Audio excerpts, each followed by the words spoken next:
নমস্কার, আমি বিক্রম। অজানা ভৌতিক রহস্য চ্যানেলে আপনাদের সবাইকে স্বাগত। আমি আপনাদের সাথে একটি সত্য ভৌতিক ঘটনা শেয়ার করব।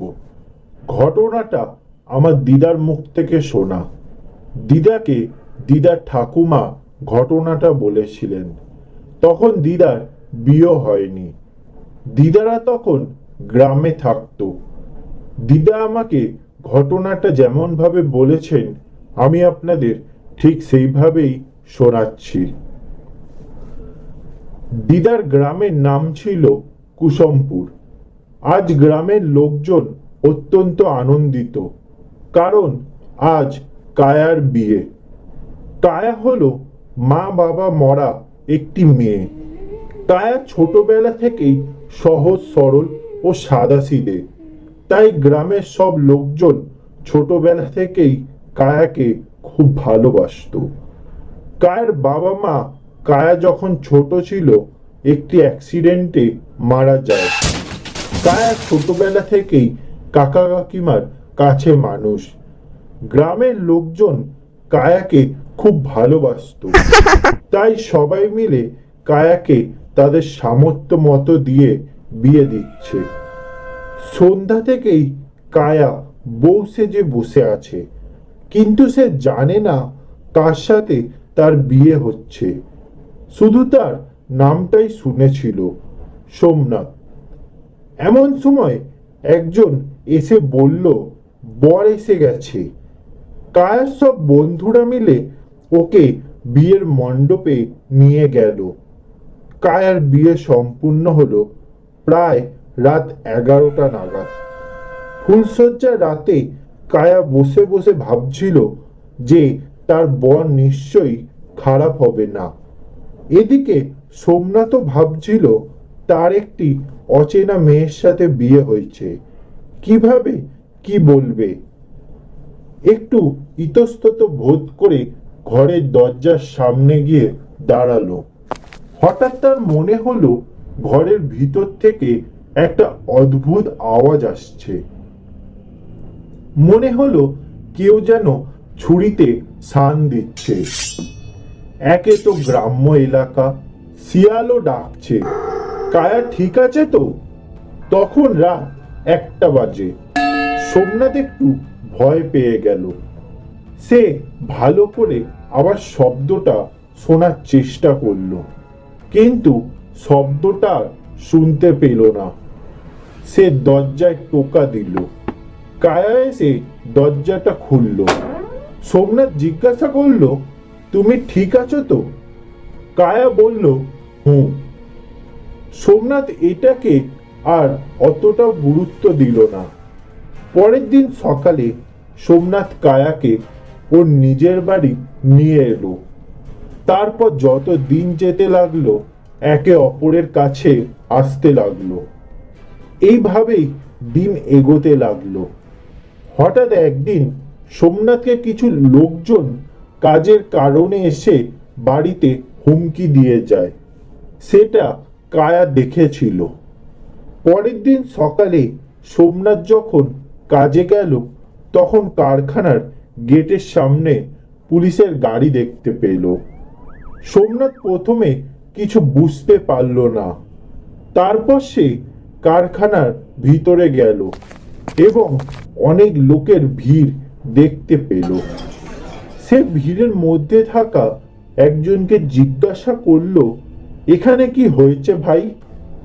সে লোকটা বলল, আমাদের কারখানার 2জন কর্মচারী লাশ পাওয়া গেছে। সোমনাথ বলল, কি করে হলো এটা? লোকটা বলল, আমি জানি না। ম্যানেজার প্রথমে এসে গেট খুলে দেখে এই লাশগুলি পড়ে আছে। সোমনাথ লাশগুলির কাছে গেল কার লাশ তা দেখার জন্য। লাশগুলোকে দেখে সোমনাথ চমকে গেল। এই লোকগুলো তো কালকে আমাকে হুমকি দিয়েছিল। লাশটাকে দেখতে দেখতে তার একটি জিনিস চোখে পড়ল। জিনিসটা হাতে তুলে নিয়ে দেখতে লাগলাম। জিনিসটা আমার খুব চেনা। এটা তো কায়ার আংটি, এখানে এলো কিভাবে? তাহলে কায়া কি এর সাথে কোনোভাবে যুক্ত আছে? যখন আমাকে হুমকি দিচ্ছিল তখন কায়া তো এসব দেখেছিল। সোমনাথ তাড়াতাড়ি বাড়ি ফেরায় কায়া জিজ্ঞাসা করলো, তাড়াতাড়ি বাড়ি এলে? সোমনাথ বলল, কাল যারা আমাকে হুমকি দিতে এসেছিল তাদের কারখানায় আজ লাশ পাওয়া গেছে, তাই তদন্তের জন্য কারখানা বন্ধ থাকবে। তোমার কি মনে হয় কায়া, কে খুন করেছে? কায়া বলল, আমি কি করে জানবো? আচ্ছা, তোমার আংটিটা কোথায় কায়া? কায়া বলল, আমি সকাল থেকে খুঁজছি কিন্তু পাচ্ছি না। সোমনাথ কিছু বলল না, ঘরে চলে গেল। দুজনে রাতের খাবার খেয়ে ঘুমিয়ে পড়ল। হঠাৎ একটি আওয়াজে সোমনাথের ঘুম ভেঙে গেল। তখন রাত 2টো বাজে। শব্দটা আসছে বাড়ির ছাদ থেকে। সোমনাথ কায়াকে ঘুমের ঘোরে ডাকার চেষ্টা করলো, কিন্তু দেখলো কায়া বিছানায় নেই, এমনকি বাথরুমেও নেই। সোমনাথ খেয়াল করলো সেই অদ্ভুত আওয়াজটা আর আসছে না। সোমনাথ কায়াকে খুঁজতে খুঁজতে ছাদে গেল। ছাদে গিয়ে সে যা দেখলো তা কখনো ভাবতেও পারেননি। কায়া একটা মরা লাশের শরীর থেকে মাংস ছিঁড়ে ছিঁড়ে খাচ্ছে। কায়া সে এক ভয়ঙ্কর রূপ, মুখ ভর্তি বড় বড় কাটা দাগ, মাথাটা মাঝখান থেকে দুভাগ করা। কায়ার সারা শরীরে মাটি লেগে রয়েছে। সে ভয়ে এসব দেখে অজ্ঞান হয়ে ছাদে পড়ে গেল। পরের দিন সকালে জ্ঞান ফিরতে সে দেখে বিছানায় শুয়ে আছে, আর তার পাশে কায়া আগের রূপে বসে আছে।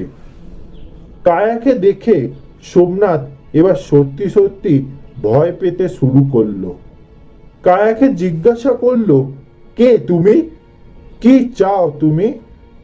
কায়া কিছুক্ষণ চুপ করে থাকে, তারপর সব সত্যি কথা বলল। আমি কায়া, আমাকে কয়েক মাস আগে আমার কাকা কাকিমারা খুন করেছে। ওরাই আমার বাবা মাকে মেরেছিল। তা যখন আমি জানতে পারি আমাকেও মেরে ফেলেছে সম্পত্তির জন্য, আমার লাশটাকে জঙ্গলে পুঁতে দিয়েছে। আমার আত্মা তখনও শান্তি পায়নি। আমার মা বাবার খুনির প্রতিশোধ নিতে আমি আবার ফিরে এসেছি এবং প্রতিশোধও নিয়েছি। সোমনাথ কায়াকে জিজ্ঞাসা করলো, তাহলে তুমি দুজন কর্মচারীকে কেন মারলে? কায়া বলল, কারণ তারা তোমাকে হুমকি দিয়েছিল তাই। আমি থাকতে তোমাকে কেউ হুমকি দেবে তা কখনো সম্ভব নয়, তাই আমি তাদের মেরে দিয়েছি। সোমনাথ বলল, এবার তুমি কি চাও কায়া? আমার এবার মুক্তি। আমি তোমার কোনো ক্ষতি করব না। তুমি আর আরেকটা বিয়ে করে নিও, আমি তোমাদের কোনো ক্ষতি করব না। তারপর সোমনাথ দেখলো আস্তে আস্তে কায়ার শরীরটা হাওয়ায় মিলিয়ে গেল। কয়েক বছর কেটে যায়। সোমনাথ নতুন বিয়ে করেছে, সংসারও শুরু করেছে। তারপরও মাঝে মাঝে সোমনাথ রাতের বেলা ছাদে যায় কায়াকে যদি দেখতে পায়, কারণ সে কায়াকে খুব ভালোবেসে ফেলেছিল। এই ছিল আজকের সত্য ভৌতিক ঘটনা। গল্পটা যদি ভালো লেগে থাকে তাহলে লাইক, শেয়ার ও কমেন্ট করে দেবেন। এরকম সত্য ভৌতিক ঘটনা শোনার জন্য অবশ্যই চ্যানেলটাকে সাবস্ক্রাইব করে দেবেন।